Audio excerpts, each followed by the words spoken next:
pense qu'il est de mon devoir de me lever face à l'inacceptable. Et ce qui se passe aujourd'hui au Congo est inacceptable. Les élections ont été truquées. Tout le monde l'a connu. La diaspora congolaise s'est mobilisée comme jamais à travers le monde. Et que font nos responsables politiques en Europe ou en Belgique? Ils estiment simplement qu'il y a eu des fraudes, mais que celles-ci n'ont pas eu d'impact sur le résultat des élections.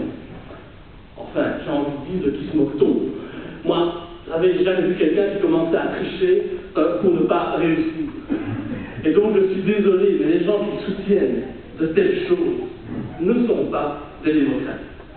Alors, sans ambiguïté, j'en tiens à dire, je ne suis pas ici pour soutenir l'UDPS plus qu'un autre parti. Car moi, tout ce qui compte, c'est avant tout les intérêts du peuple et non pas les intérêts politiques. Mais tout ce que je peux reconnaître aujourd'hui, c'est que le seul président légitime de la RDC, c'est M. Tshisekedi, car c'est lui qui a largement été plébiscité par le peuple.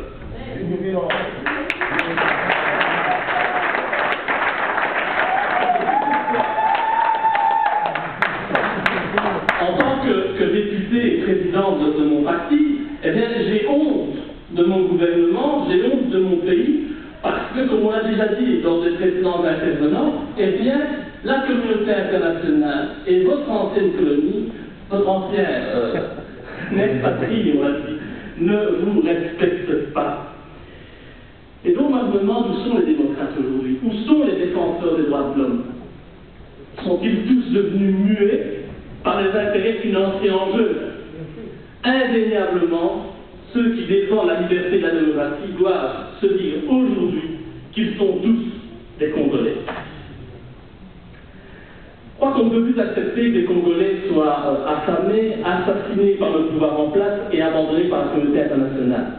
Nous devons clairement dénoncer l'attitude néocolonialiste de la Belgique, qui, depuis qu'elle a reconnu l'indépendance du Congo, en partant avec toutes les quêtes bien entendu, eh bien, n'a jamais cessé de s'ingérer dans les affaires internes de ce pays soi-disant souverain.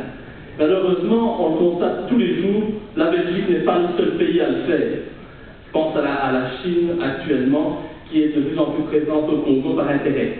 Et depuis des années, la communauté internationale et de nombreux responsables politiques belges ont placé à la tête du Congo des dirigeants fantoches, des marionnettes, comme on l'a dit tout à l'heure, qui doivent assurer la défense de leurs intérêts économiques. Trop de responsables politiques et d'hommes d'affaires belges ont des intérêts financiers au Congo. Combien ne se sont pas enrichis sous la misère du peuple congolais? Combien, et je n'ai pas peur de les citer, des gens comme Louis Michel, des gens comme André Flao ne se sont pas enrichis en prétendant être vos amis.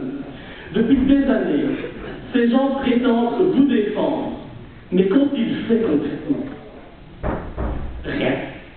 Rien, si ce n'est se remplir les poches en marchant sur les cadavres congolais.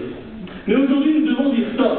Nous ne pouvons plus accepter de nous rendre complices de l'enrichissement de ces individus sur le dos du peuple congolais qui meurt de faim malgré les richesses énormes de son pays. La Belgique, non content d'avoir pratiqué l'esclavagisme et la torture dans l'ancien Congo belge, sans avoir jamais eu le courage de s'excuser pour les méfaits qui ont été commis durant la colonisation, eh bien, cette Belgique continue à s'immiscer avec le soutien de la communauté internationale dans la gestion politique d'un pays que je voudrais